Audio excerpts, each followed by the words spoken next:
Monsieur le Président, Madame, Monsieur. Les procès du siècle. Une série de rencontres imaginées et produites par le MUSEM.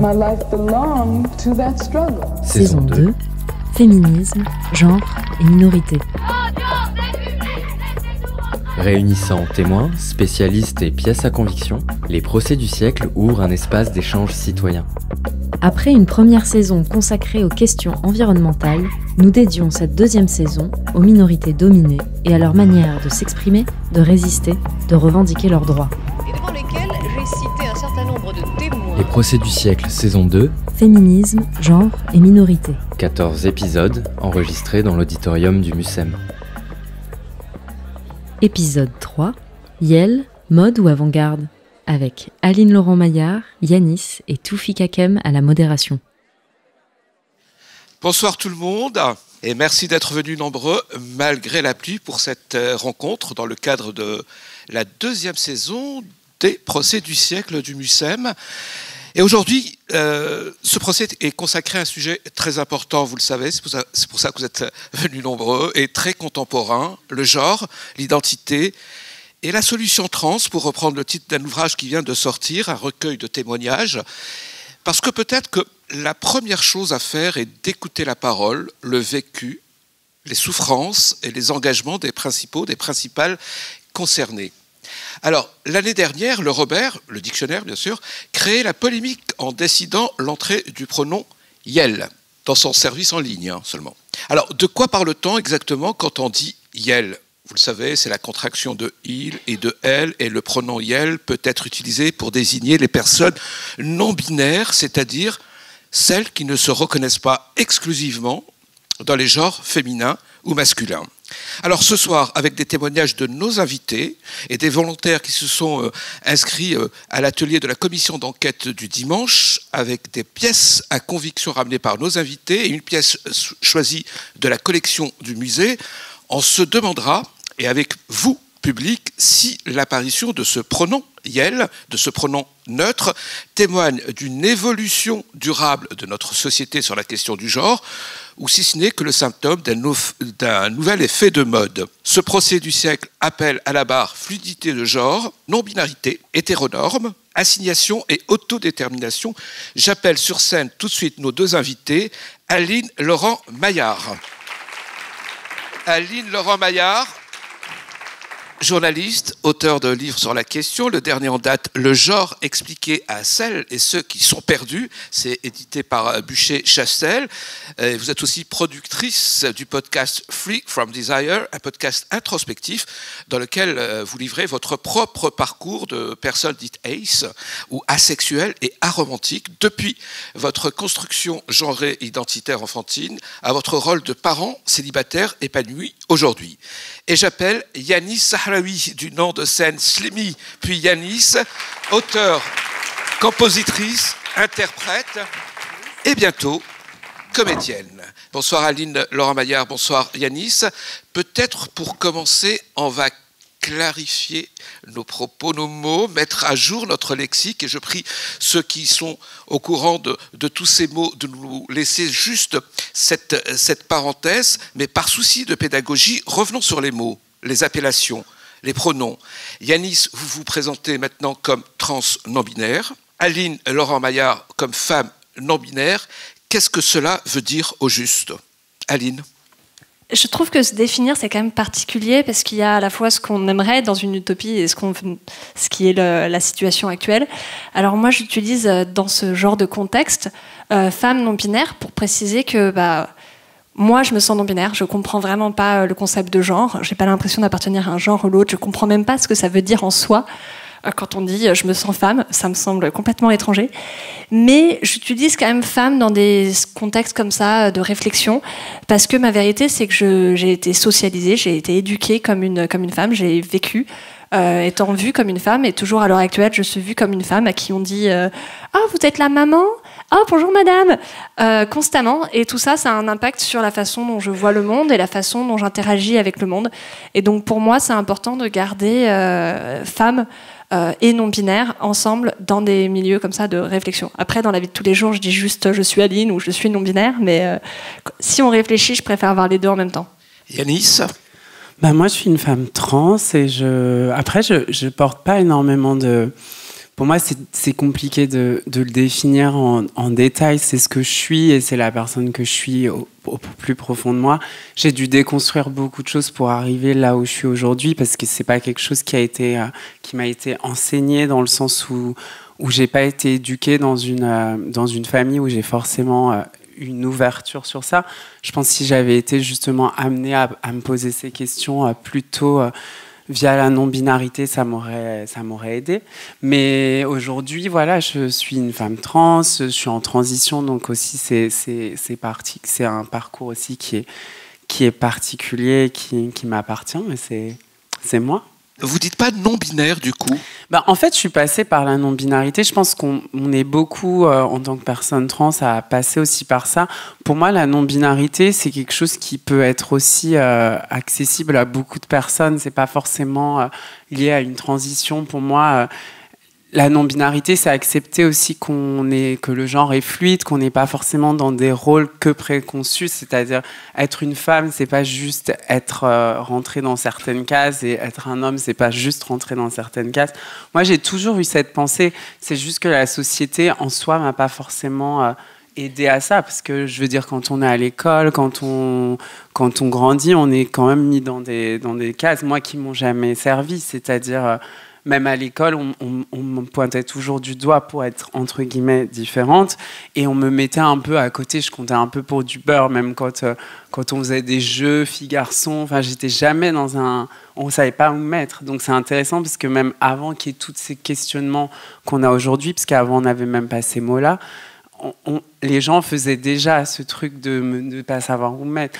Donc, en fait, je pense que les mots et aussi se définir, c'est important pour ça, parce que ça permet aussi de trouver une place. Enfin, pour moi, ça me permet de trouver une place. Et il y a beaucoup de gens qui disent « Mais pourquoi se mettre des étiquettes ?» Tout ça. En tout cas, pour moi, ça m'a aidé. Ça m'a permis d'avancer dans ma vie d'adulte et d'être là aujourd'hui, de prendre cette parole. Ouais, moi, j'adore les étiquettes. Pas parce que j'en ai plein, j'en collectionne. Je suis asexuelle, aromantique, non-binaire, queer.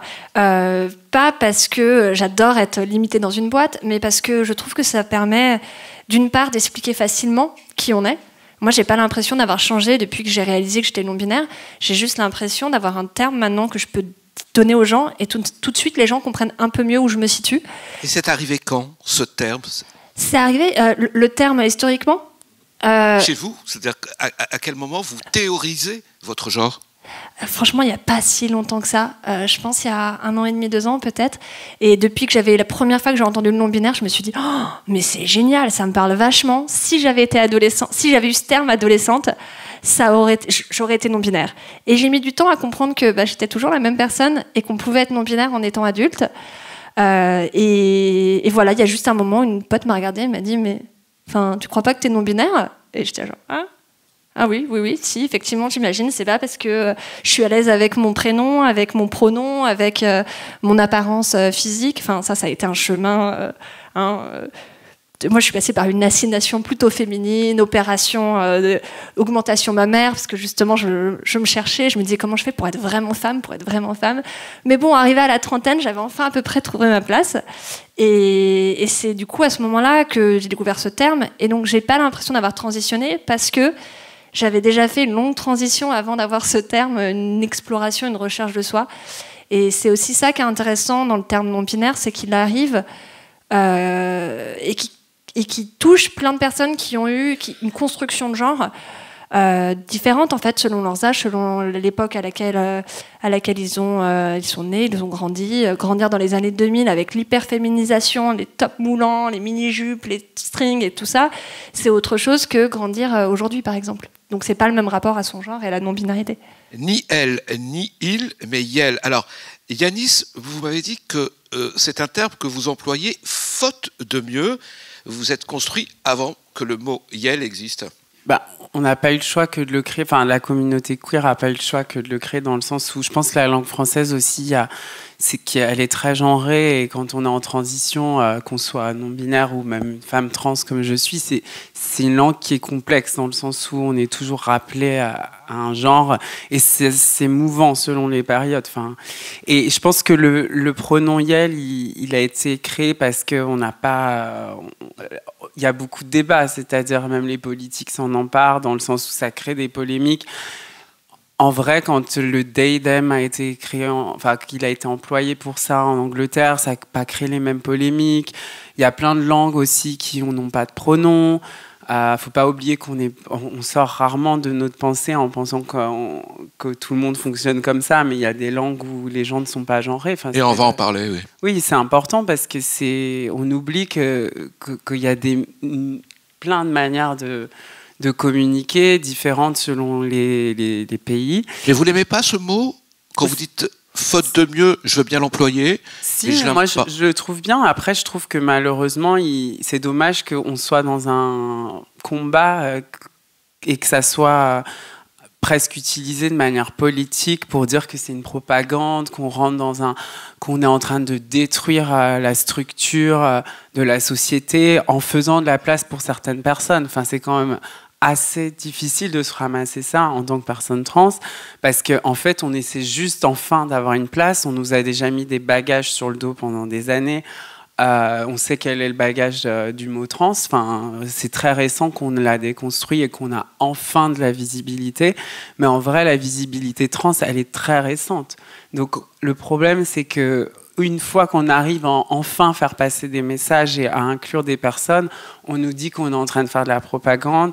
On nous dit qu'on est en train de complètement détruire l'esprit des jeunes en rentrant aussi, en voulant rentrer dans l'éducation et leur permettre d'avoir accès à ça. Moi, c'est ça qui me dérange, c'est que le problème, c'est que tout est encore un combat et qu'on ne nous laisse pas l'espace pour être tranquille. Je ne sais pas si j'ai bien compris Yanis, mais il dit ce mot, je me l'approprie, ne serait-ce que pour être contre les détracteurs de Yel. Et vous en êtes où vis-à-vis de ce mot? Ouais, moi j'aime bien justement qu'il soit politique. À la limite, si les anti s'en sont emparés, tant mieux, c'est qu'on leur fait peur en fait. Et moi je trouve ça plutôt cool. Après, personnellement, plutôt cool de leur faire peur. Oui, ça veut dire qu'on est en train de faire quelque chose. Là, on touche au problème réellement, à la structure même. Et c'est ça qui fait peur aux personnes qui critiquent, qui nous disent qu'on fait de la propagande et tout. On est juste en train de montrer que le système qu'on nous a vendu jusqu'à présent, il n'est pas naturel et qu'il y a d'autres options. Et ça fait vachement peur aux personnes qui ne veulent pas voir le système bouger. Et donc moi, je trouve que c'est bien. Enfin, ce qu'on veut, c'est que les choses bougent. Et donc en faisant ça, on voit que ça bouge. Et après, moi, si je ne l'utilise pas personnellement, d'une part, c'est parce que je suis bien avec mon pronom. En fait, c'est pas mon pronom qui me pose problème dans la société. C'est ni mon prénom, c'est juste la façon dont la structure dans la société est structurée et la façon dont les gens me regardent. Mais au-delà de ça, je pense pas que je l'utiliserai. Alors, j'utilise they en anglais, qui est l'équivalent, mais parce que they me plaît plus. Parce qu'il n'est pas genré. Et dans Yel, c'est il et elle. Et donc, ça continue un peu à véhiculer cette idée que non-binaire, ça serait une sorte de mix du il et du elle. Et pour moi, la non-binarité, c'est être au-dessus. Dans mon expression propre, c'est la non-binarité, c'est très, très large. Et autant de gens non-binaires qu'il y a de rapports au genre. Alors, il y a des gens qui se disent agenre, donc hors du genre, d'autres qui se disent gender fluide, parce que selon les jours, ils vont se sentir plutôt femme, plutôt homme, selon les heures, selon les circonstances. Moi, du coup, je trouve que Yel, ça me va pas, parce que j'ai pas envie de me raccrocher à ces deux conceptions du il et du elle. Alors, il y a quelque chose qui me rend un peu perplexe dans votre démarche. Vous dites que si jamais quelqu'un me considère comme une femme, c'est pas important. Mais en revanche, quand on me donne du madame, je trouve ça très grave, insultant. Pourquoi ? Alors, je dirais pas insultant. Si c'était quelqu'un qui sait que je suis non-binaire et qui sait que la façon dont j'aimerais qu'on s'adresse à moi, c'est en utilisant le pronom elle, mais en évitant les termes trop genrés comme maman, mère, madame. Si cette personne le faisait, c'est-à-dire refuser la façon dont je m'identifie, dont je me sens, ça serait problématique parce que c'est vraiment un refus. dans la vie de tous les jours, j'ai conscience que même si je suis habillée entièrement avec des vêtements d'homme, avec un bonnet et avec un masque Covid, on va toujours dire que je suis madame. Ce qui est assez ironique puisqu'on m'a harcelée toute ma jeunesse parce que j'étais pas suffisamment féminine. Parce que voilà, ma corpulence, la façon dont je me déplace fait que je renvoie quelque chose de féminin. Donc je ne vais pas demander aux gens de savoir de but en blanc que je suis non-binaire. Ce serait juste ridicule. En revanche, et puis il faut aussi le temps de se changer la façon dont on pense. Par exemple, moi à la crèche, le personnel fait attention à m'appeler le parent de Joe ou de m'appeler par mon prénom. C'est le cas 90% des fois. Les 10% des fois où elles disent la maman de Joe parce que c'est l'habitude, en fait, je vais pas leur en vouloir, elles font déjà tellement, en fait. Après, dans un monde idéal, on pourrait vivre dans une société où on dit pas madame et monsieur tout le temps. On pourrait très bien ne plus dire Madame Aline Maillard, Madame Maillard, on vous attend, le médecin vous attend. En fait, dans une salle d'attente, on pourrait très bien dire Aline Maillard, on vous attend dans une salle d'attente. De même que dans la rue, plutôt que de dire en servant quelqu'un, et voilà pour madame, on pourrait très bien dire et voilà pour vous. Enfin, il y a plein de situations en fait, dans lesquelles on peut se passer du madame, du monsieur. Donc voilà, dans un monde idéal, je pense que personne ne ferait ça. Mais c'est pas un monde idéal. Vous êtes d'accord avec Aline ? Je sais que ça frustre vachement, ça crée des tensions chez plein de personnes d'évoquer ça. Mais en vrai, c'est des mécanismes qui s'apprennent et au final, ça devient assez... ça devient au bout d'un moment des choses qui sont que moi je fais au quotidien, par exemple. Je m'adresse jamais en foutant madame, monsieur tout le temps à toutes les sauces, quoi. Enfin, je sais pas. Mais c'est pas facile. Mais c'est pas facile, même pour moi, c'est pas facile. Pareil. Parfois, je dis madame ou monsieur dans la rue, je suis là genre, mais si moi je le fais... Et j'en veux pas aux personnes qui, d'ailleurs, parfois font des erreurs. Moi, ça m'est arrivé qu'on me mégenre, par exemple, et j'ai déjà repris des personnes qui se sont rectifiées, mais j'ai déjà repris des personnes qui ont commencé à rentrer dans des débats ou à essayer de me convaincre que c'était pas ça. Donc, c'est ça qui est énervant. Je suis genre là, en fait, on est... donner aussi dire ce qui se passe en soi, c'est pas forcément ouvrir une porte. Vous avez l'impression de vous justifier à chaque fois ou de moins en moins? Pas tout le temps, de moins en moins, parce qu'aujourd'hui j'ai ce qu'on appelle un passing entre guillemets qui est beaucoup plus facile entre guillemets, mais au début de ma transition j'ai dû évidemment me justifier. Mais c'est intéressant parce que ça montre que ça passe beaucoup par le physique, malheureusement. On est vachement sur les apparences parce que ça passe par le physique, ça passe par la voix. On est dans des clichés, en fait. Enfin, il y a des femmes qui ont des voix graves, des femmes cis, il y a des hommes qui ont des voix plus aiguës. Et on est vachement sur quelque chose qui est dans les apparences parce que moi, je vois aujourd'hui, on me met genre pratiquement jamais. On me dit tout le temps madame, donc ça me fait rire parce que... c'est quelque chose que j'accepte, mais en même temps, ça me fait rire parce que c'est en quelques mois comme ça switch, en fait. C'est une expérience de vie assez intéressante. Et il y a quelques mois, on ne savait pas trop. Donc, et ce n'est pas une mauvaise chose que de demander aux gens aussi. C'est le moment maintenant d'appeler à la barre les premiers témoins de notre procès. La parole est à vous. Bonsoir. Les prises de parole des témoins que vous allez entendre ce soir sont issues d'un travail collectif en atelier qui s'est tenu hier, la commission d'enquête. Une douzaine de personnes se sont retrouvées pour ouvrir ensemble le sujet, préparer des témoignages et des arguments qui donnent à entendre des points de vue multiples au croisement de l'expérience vécue, de la réflexion et de la fiction. Bonsoir. J'ai participé hier à la commission d'enquête et ce soir, je serai devant vous, Carmina Santos, venue d'Espagne, pour témoigner durant ce procès. Bonsoir, je suis ravie de célébrer ici l'inclusion du YEL dans la langue française et tous les changements sociétaux que cela engendre. Tout d'abord, j'aimerais dire que la question du langage m'a toujours fascinée. Petite, je me questionnais déjà sur le genre des mots. Pourquoi dit-on par exemple un succès mais une catastrophe ? Parce que ma vie à moi, je peux vous le dire, au début, c'était la catastrophe. Je suis née peu après le franquisme au sein d'une famille nombreuse, dans le sud de l'Espagne, famille très traditionnelle et très conservatrice. Très vite, je me suis sentie enfermée dans mon corps comme dans une prison. Être femme dans ma famille supposait d'obéir à mon père et à mes frères, même les plus jeunes, de seconder ma mère dans les tâches domestiques et ménagères, d'épouser un homme qui me serait plus ou moins imposé, de me cantonner à un métier en conformité à ma condition de femme. Et bien sûr, d'être soumise au devoir conjugal, comme on dit, sans que mon désir ne soit jamais pris en compte. Je vivais dans ce corps de femme, dans ce corps de femme subi, sous l'injonction permanente de devoir être serviable et de me considérer inférieure aux hommes. Vous l'avez compris, je vivais un réel mal-être identitaire. À ce moment-là, j'aurais tout fait pour échapper à ma condition féminine. Mais l'idée de transition, vous l'imaginez bien, ne faisait absolument pas partie des possibles à cette époque. Alors, cette nécessité de me libérer de l'oppression masculine s'est traduite tout à fait différemment pour moi, plus tard, dans un engagement associatif et militant. Et ce sont dans ces accompagnements que j'ai pris enfin conscience de mon identité non binaire. J'en profite pour saluer ici l'engagement des artistes. Eux aussi œuvrent et continuent d'aider aujourd'hui à la transformation des mentalités et de la société.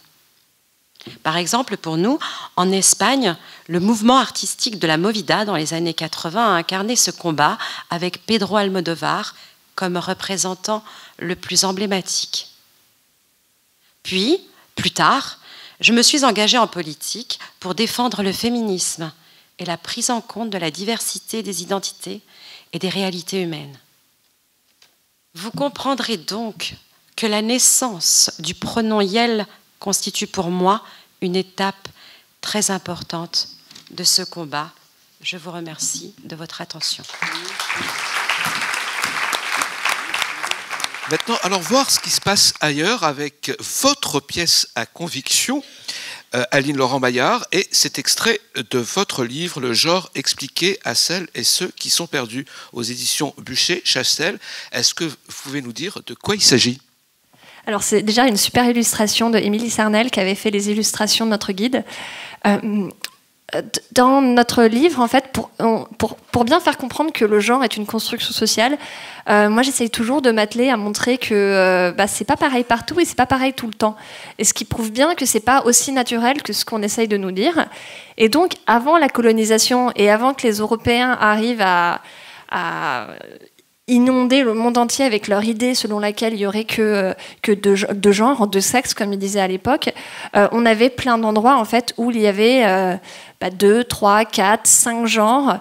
Et non seulement il y avait plusieurs genres, comme on peut le voir sur cette carte, et il y en a certaines communautés qui existent, toutes ces communautés existent toujours. Il y a toujours des Mouches, il y a toujours des Hijaz, des Two-Spirits. C'était des personnes qui étaient généralement valorisées. On leur donnait, alors il y avait encore un peu de fantasme et de fétichisation bien sûr, mais c'était des personnes qui avaient un rôle spécifique dans la société, qui étaient vues comme étant un lieu entre parfois entre les divinités et les êtres humains. Donc c'était pas du tout vu comme quelque chose de négatif, même si c'était vu comme quelque chose de particulier. Et ça, je trouve ça important de le rappeler. En fait, la façon dont on pense le genre n'est pas la seule façon de penser le genre. Yanis, vous voulez rajouter? Je suis d'accord, mais c'est vrai que c'est hyper intéressant aussi de se plonger dans l'histoire et dans la culture du monde. Même la culture queer est hyper vaste. On s'arrête vachement à ce qu'on connaît aujourd'hui en pensant que c'est quelque chose de moderne qui se passe aujourd'hui. Mais je pense qu'on est à un moment où on a besoin d'archiver et de savoir aussi, de connaître d'autres communautés, d'autres civilisations, notre histoire aussi queer qui est hyper vaste parce qu'il y a des personnes trans, non-binaires dans l'histoire depuis longtemps, enfin, que c'est un cheminement qui n'est pas que moderne et qu'on en parle beaucoup. Pas forcément occidental, comme on dit, c'est ça? On en parle beaucoup aujourd'hui via la pop culture, via les médias et via parfois du sensationnalisme aussi via les réseaux sociaux. Mais pour moi, c'est pas quelque chose qui est juste via la pop culture, via les apparences, via l'esthétique. C'est quelque chose de plus profond et qui mérite d'être... Mais je voulais faire un petit bémol sur la transidentité, c'est qu'effectivement, quand on regarde nos ancêtres queer, que ce soit du 20e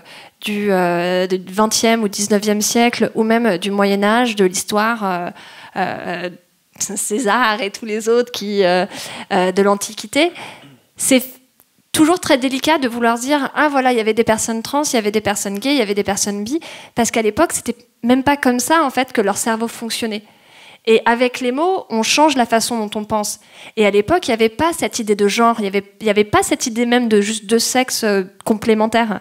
Et donc pour eux, leur expression de genre n'était pas du tout la même. Et donc souvent, on se retrouve, quand on veut un peu regarder l'histoire, à se dire, est-ce que cette personne était trans? Est-ce que cette personne était butch, par exemple, dans le cas d'une femme? Est-ce que c'était une personne qui était gay? Enfin, on mélange un peu tout et en fait, on n'a pas de preuves et on n'aura jamais d'explication de comment les gens se ressentaient, parce qu'ils n'avaient pas ces outils. C'était pas comme ça à travers cette idée de transidentité. C'était beaucoup plus fluide en fait. C'était pas une obsession comme ça l'est à l'heure actuelle. Et pour vous, la mère de toutes les batailles, c'est de dégenrer la société. Ouais, c'est juste d'enlever le genre. On sait la façon dont le genre se crée. Pourquoi est-ce que, quand on étudie des enfants, en fait, on arrive rapidement à comprendre pourquoi est-ce que les enfants sont tellement obsédés par le genre et qui sortent des trucs complètement lunaires, genre non, les cacahuètes, c'est pour les garçons, non, les chaussettes, c'est pour les filles. Enfin, n'importe qui connaît des enfants les a entendus dire des trucs comme ça. Alors, parfois, qui sont ancrés dans la réalité et parfois, juste, ils inventent complètement des catégories comme ça.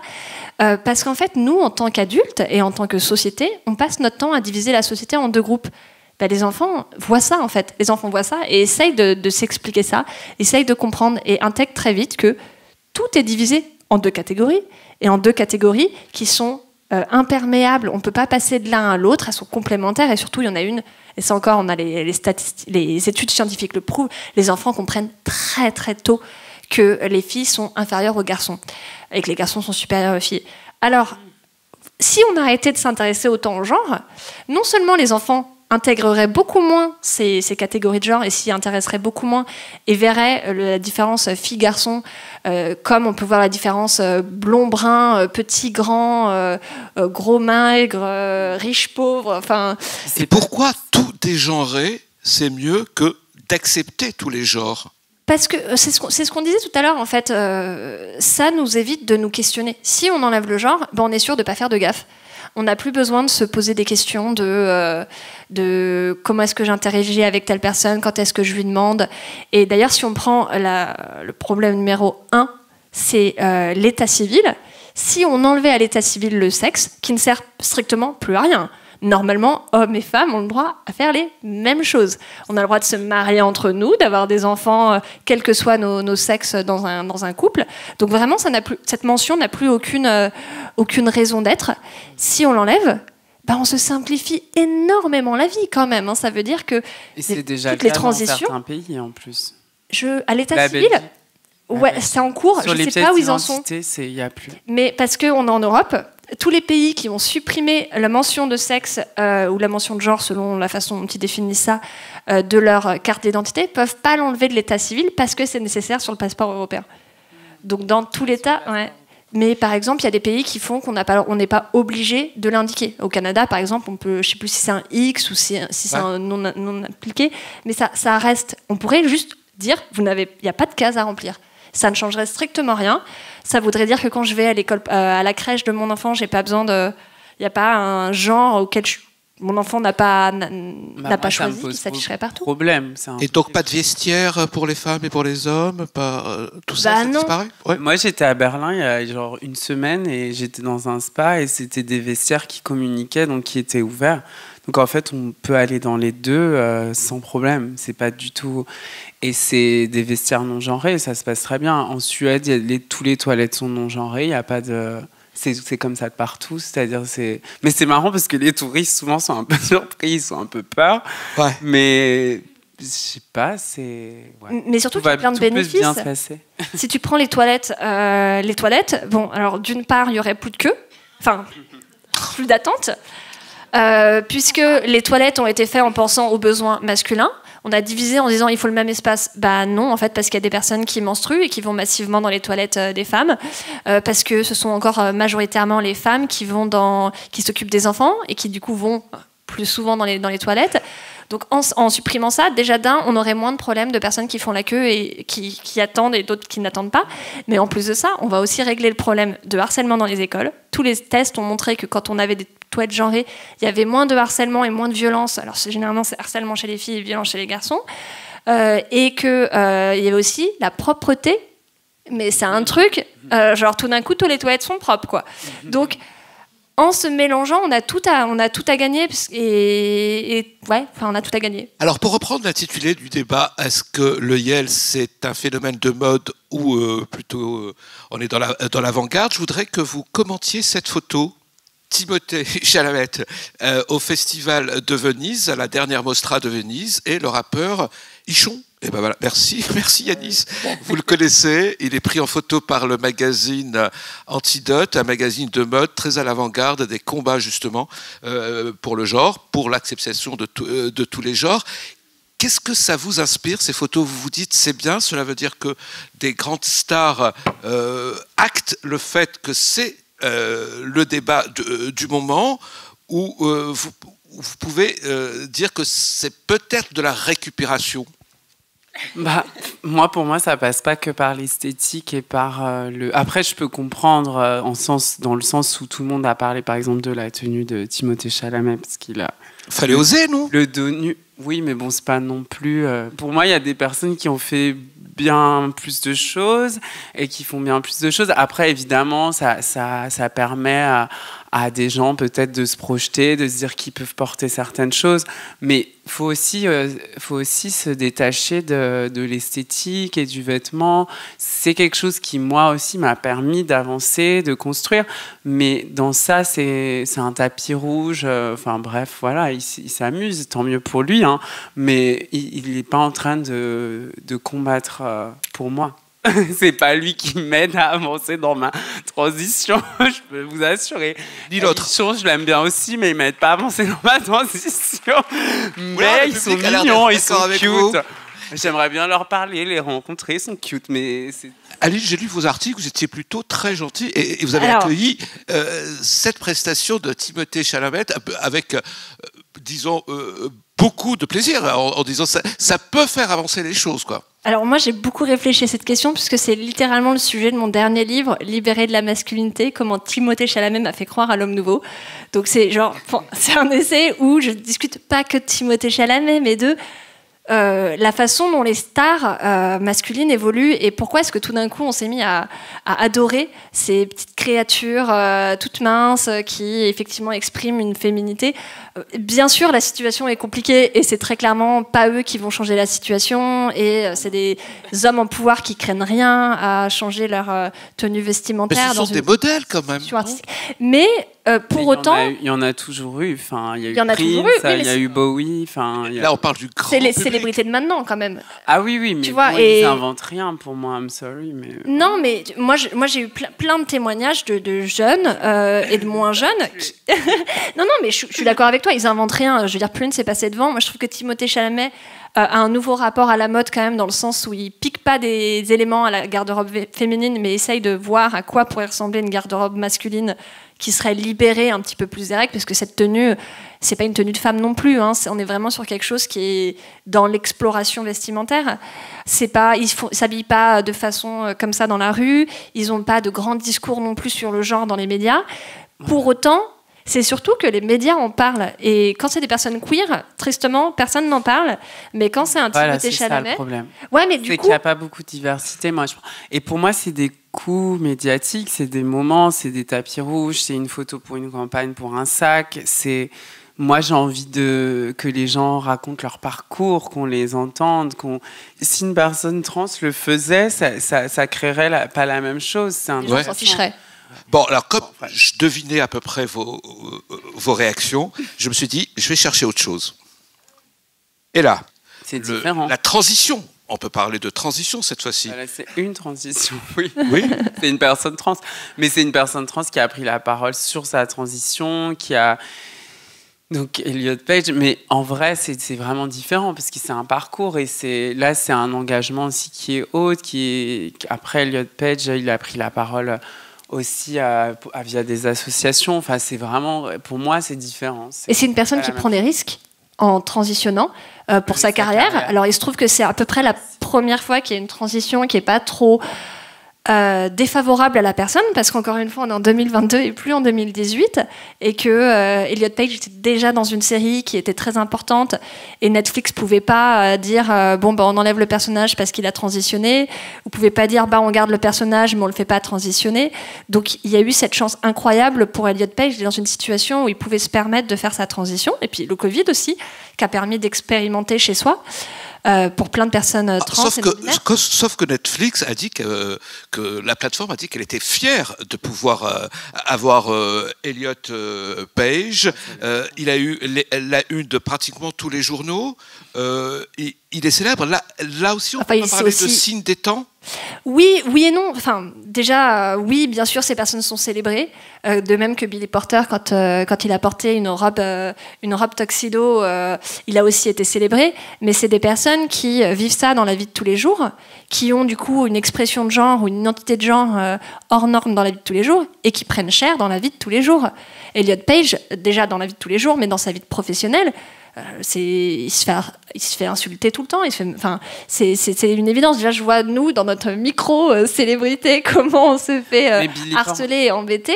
Elliot Page, ça doit être catastrophique. C'est une prise de risque tout le temps. Donc, mais j'entends ça. Mais vous qui suivez les séries américaines, vous dites qu'il y a eu quand même un progrès concernant la visibilité des personnes transgenres, que maintenant ça se fait avec les gens concernés, et que ça c'est nouveau. Ça c'est nouveau, mais en fait ces groupes-là réfléchissent en termes de qu'est-ce qui leur apporte de l'argent, et donc ils ont vu que les jeunes étaient de plus en plus LGBTQ+, ou en tout cas clairement massivement des alliés, et donc maintenant dans toutes les séries pour ados il y a des personnages queer, ou presque. Mais c'est pas un effet de mode, c'est pas un feu de paille. C'est pas un feu de paille, c'est juste la parole qui se libère. Je pense qu'on est là et on s'excuse plus d'être là, donc ils n'ont pas trop le choix, et c'est surtout qu'on a une place dans la société qui est plus importante. Est-ce que pour vous, Yanis, c'est présent dans votre travail? Vous vous dites, en plus de la musique, j'ai envie de faire de la musique, j'ai envie d'écrire des chansons, je vais jouer dans des films, mais en plus, je dois représenter une cause.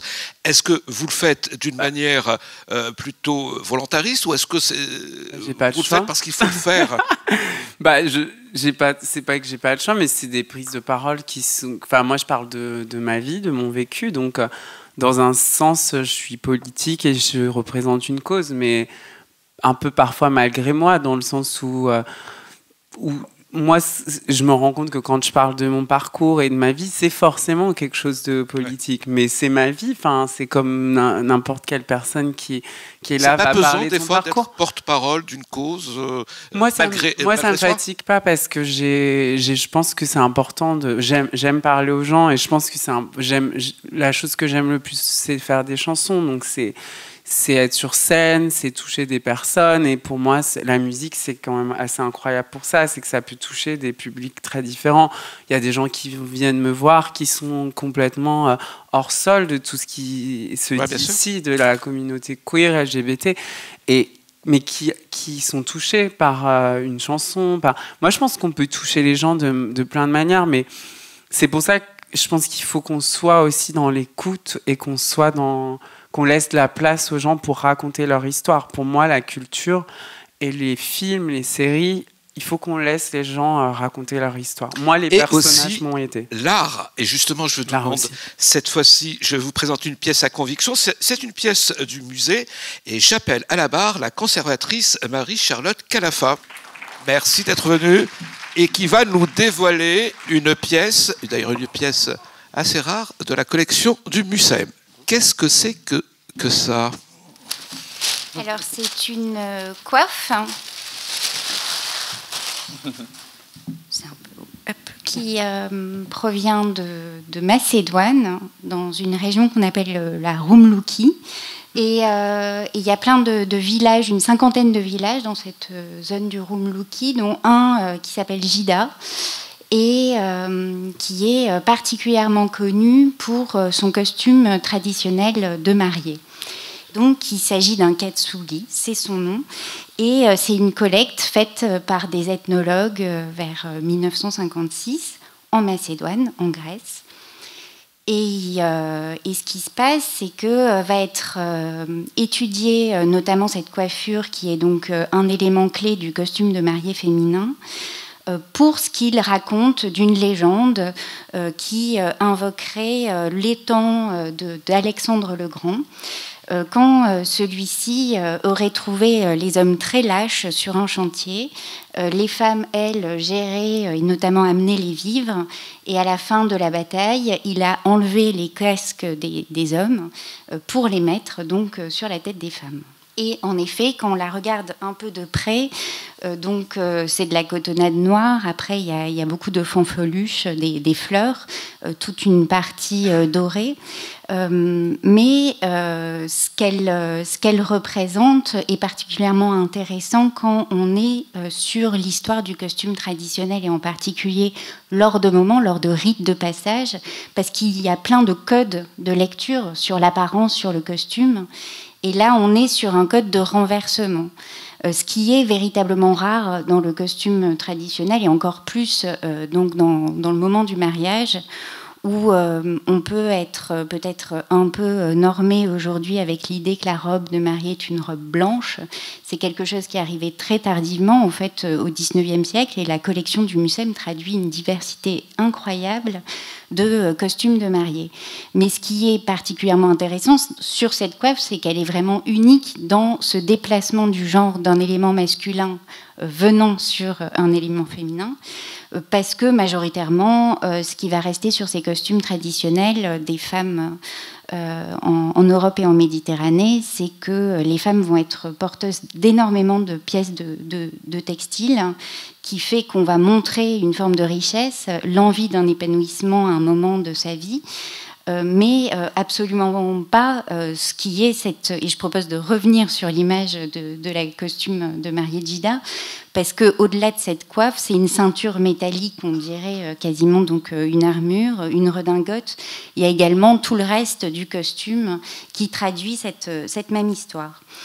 Et donc, les ethnologues du MUSEM se sont attachés à étudier ce costume, y compris, je citais son origine géographique qui est intéressante, parce que la Grèce a bien évidemment retravaillé ses origines antiques, et on est là sur une pièce qui fait penser à toute une iconographie, et notamment à Athéna, qui est donc une figure féminine, déesse de la sagesse, mais aussi de la guerre. Et en fait, à travers le costume traditionnel, c'est aussi tout un patrimoine qu'on va revendiquer, toute une origine. Et donc, les ethnologues vont dire, quand on regarde le costume traditionnel, les apparences, tout ça, on va questionner plusieurs théories. Il y en a 5. Il y a la pudeur, la protection, la magie, l'esthétique et la sexualité. Et à ce titre, Claude Lévi-Strauss, qui est une des grandes figures de l'ethnologie, dira « on n'épouse que à travers sa coiffe ». Donc je trouvais intéressant pour aussi cette proposition aujourd'hui d'évoquer les cas qui vont pas dans le sens complètement du propos, dans le sens où il y a bien des costumes féminins, des costumes masculins, mais même dans les costumes traditionnels, les choses vont se brouiller, et donc pour cela, je trouvais intéressant de proposer cet objet. Merci beaucoup Marie-Charlotte Calafa. Merci beaucoup Aline Laurent-Maillard. Merci beaucoup Yanis. Cette séance a été enregistrée le 28 novembre 2022, avec la participation d'Aline Laurent-Maillard, Yanis, Marie-Charlotte Calafa et de Toufik Hakem à la modération. C'était le podcast Procès du siècle, féminisme, genre et minorité. Une proposition conçue et mise en scène par le MUSEM en collaboration avec Grégoire Ingold. À la modération, Judith Duportail, Toufik Hakem, Talma Desta, Paloma Moritz, Valentine Auberti et Victoire Tuaillon. En partenariat avec Libération, Blast, Le Bonbon et Mademoiselle. Réalisation, Copie Carbone. Rendez-vous sur le site du MUSEM pour plus d'informations sur la série et les pièces à conviction. Et retrouvez l'ensemble des épisodes de la saison sur votre application de podcast habituelle. Merci pour votre écoute et à très bientôt.